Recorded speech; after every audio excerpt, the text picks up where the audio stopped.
you're going to have to demonstrate to yourself that there is something different within you, that you have a different capacity, and you might not see it now, but if one person can do it, man, anybody can do it. If one person can do it, anybody can do it, and why not you?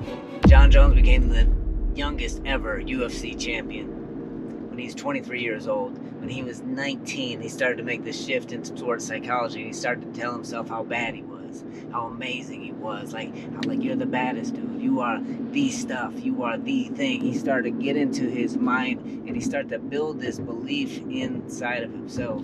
Muhammad Ali started to do the same thing. He would tell people before he had won, before he had done anything, he started telling people, I'm the greatest. He started telling people how fast he was, how amazing he was. He started getting to people's head. That's how he beat George Foreman. He got in Foreman's head. He's like, man, that's all you got. And Foreman's thinking like, man, I hit him with everything I got. He started deflating from there. And Ali, part of it was the mind thing. He got in people's heads. He got in their heads, and he got in his own head. Some of us are at a place in life where we need to make that shift. Jon was 19. He started to make the shift. 2 years later, he entered the UFC, and 2 years after that, he was the champ. He rose through the ranks, and he became the champ. That fast. Where are you in life? What is it that you believe about yourself, that you've been believing about yourself, that you've been accepting about yourself? Because there's a shift. He wasn't the thing. When he started telling himself how amazing he wasn't that yet. He wasn't that yet, but he started building a belief system around that. He started building a belief system around how great he was. And there's this thing, right? I was raised at a place where like humility is such an important part of the faith background. It's such a huge part of, I would say, even humanity. I look at people, when you come across as arrogant and when you come across as cocky, automatically, like, I'm going to have a really hard time liking you. If you're a bully, bro, it's not going to work. It's tough. It's tough to be around. But there's this difference between humility and lack of confidence. There's a significant difference between humility and lack of confidence. And this is super important because a lot of us have equated the two things and have allowed our own meekness and have allowed our own smallness to be like, oh, well, the value in it is that it is humble. Like, and people, I don't want to be cocky. I don't want to be arrogant. I don't want to be a butthole. I don't want to be any of those things. I despise those things. I get it. There's a difference. Humility is looking at the source of where you got the stuff from. David talked about, like, man, you taught my hands to war. You taught everything that I know how to do. You gave it to me. You gave it to me. Solomon talks about that. As much as he had, he's like, man, everything came from God. It's a gift. The stuff is a gift.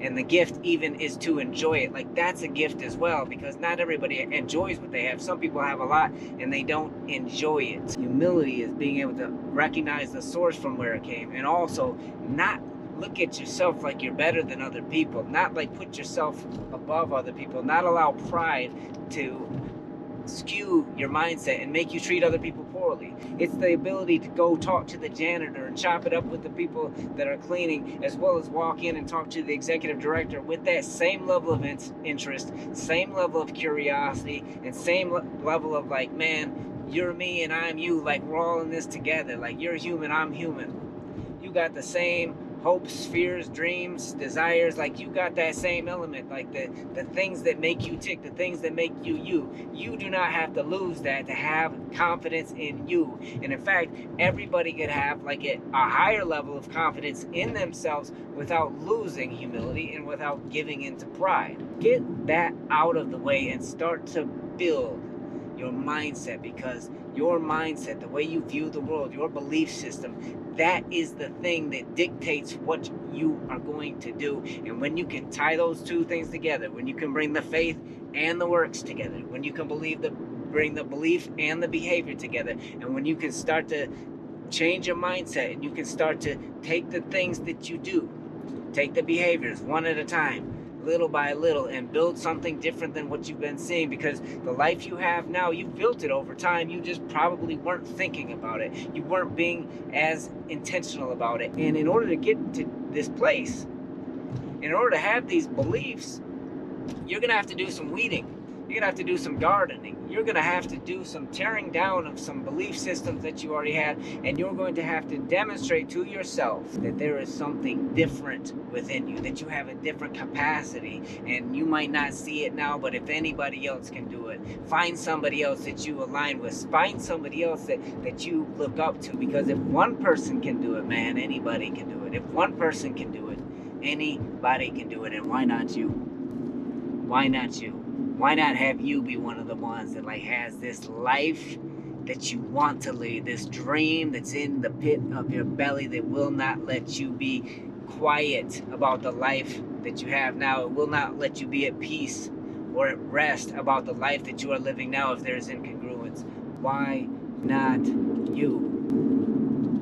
Why not you? If you are really serious about changing your life, if you're really serious about exploring that dream before you feel like it's too late, because the longer you wait, the worse you're going to feel about it and the more overwhelming it's going to feel. It doesn't matter if it feels that way now. You can still do it. Start to dig into the stuff. Start to look at the negative stuff you believe and start to figure out, where does this connect to my childhood? Where did I see it showing up? And you're going to have to go back in there, do some digging, do some shadow work, do some inner child work, and start to go into those spaces and treat yourself with love. Act like you're somebody else. If it was somebody else, if it was some other 6-year-old that didn't have your name, if it was some other adult that thought like you would be encouraging them. You would be giving them grace. You would be like trying to figure out, like, man, how can I help you?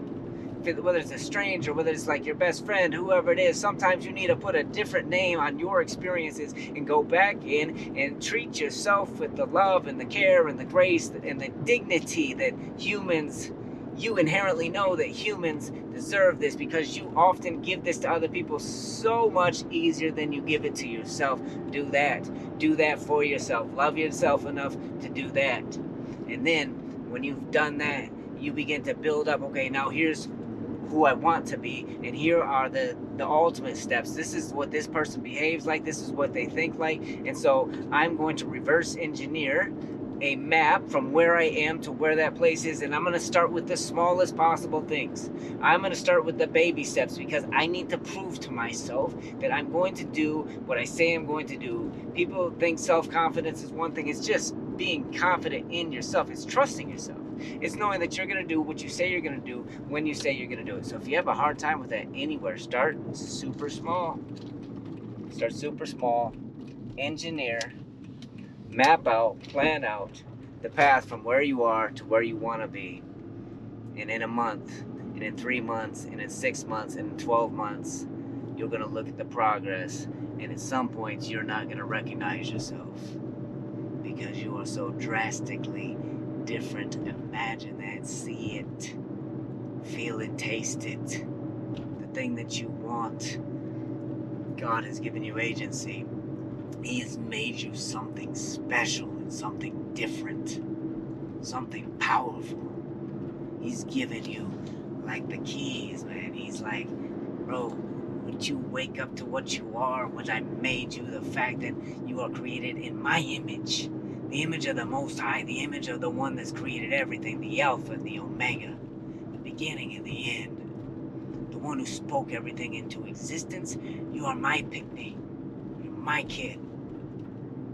Act like it. When you see that stuff, man, it's gonna hit different once you begin to really understand that and walk into that. Go get it.